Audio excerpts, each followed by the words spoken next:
Intuitive Surgical a dévoilé leur rapport le 16 juillet 2026 et au moment de son rapport, elle a chuté de 14% au moment de son résultat. On va voir ensemble si cette entreprise peut représenter une opportunité d'achat. Alors avant de voir le rapport qui est sorti par cette entreprise, on va voir brièvement que vend cette entreprise vite fait sur leur site internet. Alors cette entreprise propose à la vente pour les professionnels de santé des machines d'opération pour les chirurgiens, ce qui nécessite. Alors cette entreprise n'a pas comme but de remplacer les chirurgiens, elle a plutôt comme but d'assister et d'aider les chirurgiens pour les manipulations sensibles pour les patients. Donc elle a comme but donc pouvoir des machines avec des systèmes très pointus pour des opérations, par exemple pour les hôpitaux. On peut voir, bon, je pense qu'on a fait brièvement le tour.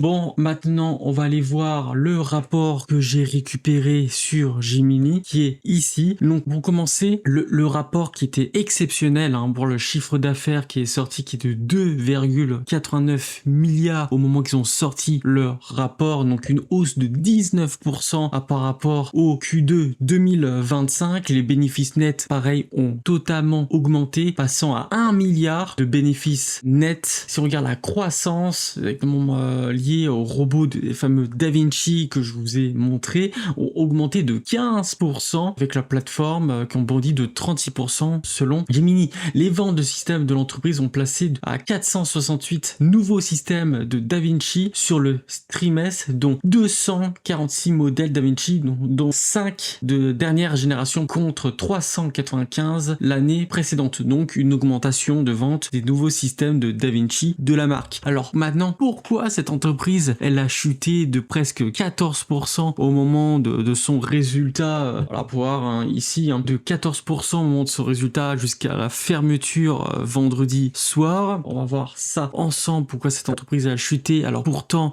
elle a montré un chiffre d'affaires excellent. C'est autre chose, ça va être lié pour le coup à la ralentissement des procédures aux États-Unis. Donc pour voir, le marché surveille de très près le taux de croissance des interventions chirurgicales aux États-Unis. La croissance des procédures DaVinci est passée de 14% au premier trimestre à 12% au deuxième trimestre. Ce ralentissement a jeté un froid car il s'agit de la croissance la plus faible observée depuis 3 ans. Je pense que à ce sujet, le marché a surréagi parce que si on regarde sur le long terme, pour moi, ça n'a aucun impact sur cette entreprise. Alors, des perspectives annuelles jugées trop prudentes. Pareil, c'est lié à la croissance. Donc, la direction d'Intuitive Surgical a choisi de maintenir ses prévisions de croissance des procédures pour l'ensemble de l'année 2026 entre 13,5% et 15,5%, visant plutôt le milieu de la fourchette, donc soit 14,5%. Les investisseurs espéraient que face aux bons résultats du trimestre, l'entreprise relèverait ses objectifs annuels. Ce statu quo a été interprété comme un signe de prudence. Je pense pas que ça aura un impact réel à l'entreprise. Je pense que pareil, le marché a surréagi au moment de ce résultat. Je pense que là, le marché a surréagi. Le vente contraire macroéconomique et les assurances. La direction a expliqué ce ralentissement américain par la fin de certaines subventions liées à l'Obamacare. Alors là, l'Obamacare, alors pourquoi ça? Alors là, c'est lié, donc l'Obamacare, c'était l'assurance sous Barack Obama. Il avait mis des systèmes systèmes d'assurance santé un peu comme en France, mais sous Donald Trump, il a décidé de le supprimer. Donc ça a augmenté les prix, les assurances ont augmenté les prix pour les patients, donc les coûts ont augmenté. Donc du coup, les patients ont décidé de reporter ou annuler leurs chirurgies qui sont non urgentes. Et aussi, pour la quatrième, une valorisation élevée qui était, c'est vrai qu'en 2025, la valorisation de cette entreprise, il était à peu près de 70. Alors si on regarde, on va retourner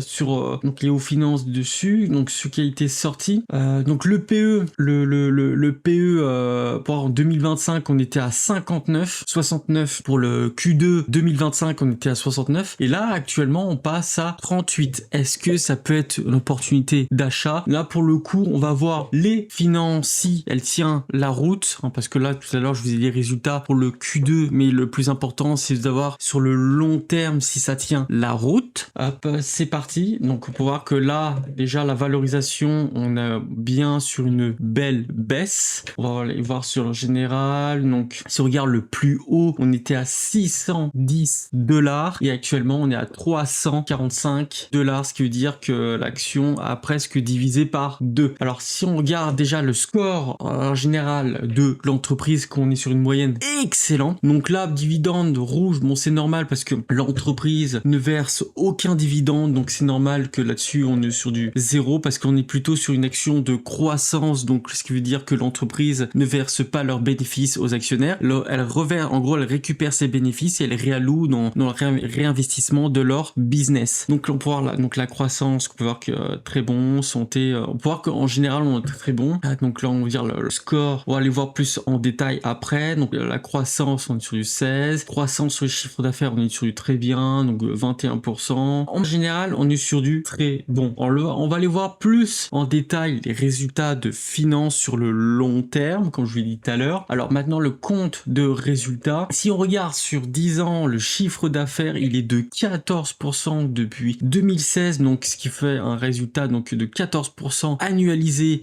depuis 2016 à aujourd'hui. Et les bénéfices nets, pareil, on est à 14% sur 10 ans, donc une moyenne de 14% par an depuis 2016, donc c'est très bon. Si on fait sur 20 ans, on est sur du 17% sur le chiffre d'affaires par an depuis 2006. Bénéfices nets, on est sur du 20% de bénéfices nets depuis 2006 à aujourd'hui. Pareil, c'est excellent et elle continue d'augmenter. Alors là sur une veste, on n'a pas celui de 2026, ça s'arrête à 2025, mais celui de 2026, elle va augmenter. Après, on va voir le rapport à la fin de l'année en 2026, donc elle sortira en 2027 pour le coup, pour le rapport de 2026. Mais là, on regarde de 2006. Sur le long terme à aujourd'hui, on est sur du excellent. Alors, on va aller voir autre chose. On a du cash, c'est là si on a du cash, comme vous voyez, on a du cash de réserve. Ça veut dire qu'en cas de nécessité, elle peut réinvestir dans d'autres, dans leur business, parce qu'elles ont 3 milliards de cash de disponible actuellement. Donc le bilan, action circulation, elle l'augmente, donc c'est-à-dire qu'elle a dilué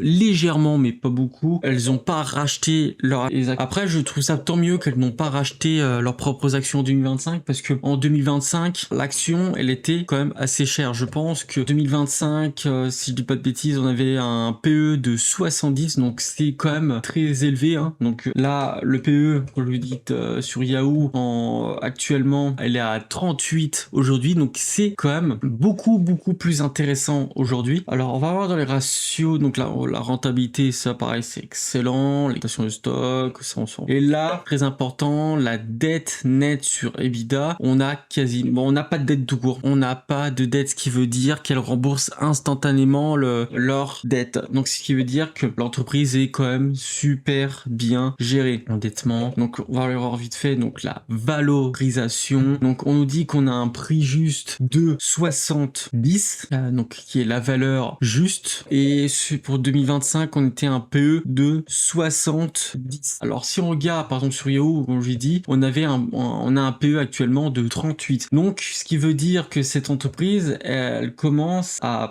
pas être trop chère. Alors personnellement, je préfère qu'elle soit un peu en dessous de 35, mais pour le coup, si on regarde avec les résultats de croissance qu'elle propose, je pense qu'à mon avis, elle peut présenter une opportunité d'achat. Alors, ce n'est pas un conseil en investissement, je vous conseille de faire vos propres recherches. Tout investissement comporte un risque, hein. Je vous l'ai dit, faites vos propres recherches. Je conseille personne, c'est mon propre avis. Si vous n'êtes pas intéressé par cette action-là, tout simplement, vous n'investissez pas dedans. Donc, comme je vous l'ai dit tout à l'heure, donc elle ne verse aucun dividende. Alors ça, on est sur du chiffre d'affaires par continent. Donc là, on a les US, franchement qu'on a US, OUS, ça je sais pas du tout ce que c'est. Mais on peut voir qu'on est plutôt, selon ce que je vois actuellement, on est plutôt diversifié aux États-Unis. Le chiffre d'affaires, il est plutôt basé aux États-Unis en tout cas. Ok.